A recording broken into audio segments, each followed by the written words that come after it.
Episode में 75 की starting होती है और वहाँ पर फटाके फूटने लगते हैं और ये देख टैंक कहता है मॉम फायरवर्क्स। तब नैन कहती है चलो चलते हैं। तभी हुआंगफू उसका हाथ पकड़ते हुए कहता है एक मिनट रुको, मैं भी तुम्हारे साथ चलता हूँ। और फिर सभी लोग जाकर फायरवर्क्स देखने लगते हैं और वहीं टैंक कहता है वाव ये कितना लाजवाब है। और वहीं क्वांगलिंग मन में कहने लगता है वो साथ में कितनी एक अच्छी पिक्चर बनाते हैं और मैं इस पिक्चर को बर्बाद नहीं कर सकता। और तभी वहाँ कुछ बच्चे चिल्लाते हुए कहते हैं मार्शमेलो मुझे भी एक चाहिए। और उनकी आवाज सुन टैंक की नजर उस तरफ पड़ती है और वहीं पर एक मार्शमेलो बेचने वाला होता है और वहीं ढेर सारे बच्चों ने उसे घेर रखा होता है और वो सभी लोग उससे मार्शमेलो मांग रहे होते हैं। और गाइज मैं तुमको बता दूं कि मार्शमेलो को हमारे तरफ बुड्ढी के बाल बोलते हैं, तुम्हारी तरफ क्या बोलते हैं कमेंट में जरूर बताना।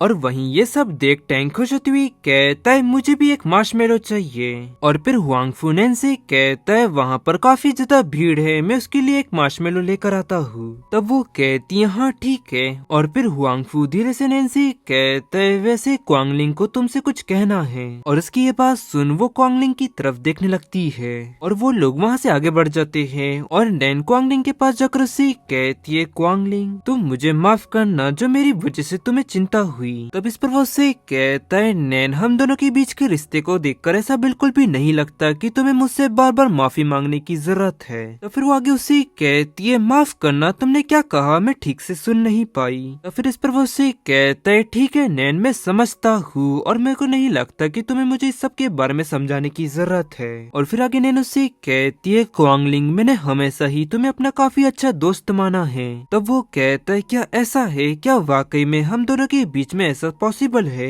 तब वो कहती है हाँ और ऐसा बिल्कुल भी नहीं है कि तुम काफी अच्छे नहीं हो, बल्कि बात तो ऐसी है कि मैं उसके अलावा किसी और से प्यार नहीं करूंगी। और मैंने हुआंगफू को बांध दिया है क्योंकि उस समय में काफी ज्यादा सेल्फिश हो चुकी थी और मैं बाकी लोगों को इसमें शामिल नहीं कर सकती। और उसकी ये सब बातें सुन क्वांगलिंग उसे कहता है तुम जिस व्यक्ति से प्यार करती हो वो हुआंगफू है और वो टैंक के डैड है क्यों है ना। तब वो कहती है हाँ वो टैंक के डैड है। और उसकी ये बात सुन वो थक कर कहता है तो फिर अब मुझे हार माननी ही होगी। और आगे मन में कहता है अगर वो हुआंगफू है जिससे वो कुछ समय पहले ही मिली थी तो मैं इस तथ्य को स्वीकार नहीं कर पाऊंगा, लेकिन अगर इस बच्चे का डैड हुआंगफू है तो मैं पूरी तरह से हैरान हो जाऊंगा। और इस सबसे पहले मैंने उसे जानने की कई बार कोशिश की है लेकिन मैंने कभी भी उसके हाथ में शादी की अंगूठी नहीं देखी। और क्या यही वो कारण था कि उसने उस बच्चे को जन्म दिया और अकेले ही उसका पालन पोषण किया। यानी कि इसका मतलब तो साफ है कि वो उससे सच्चा प्यार करती है और ये सच्चा प्यार ही होगा, नहीं तो ये क्या हो सकता है।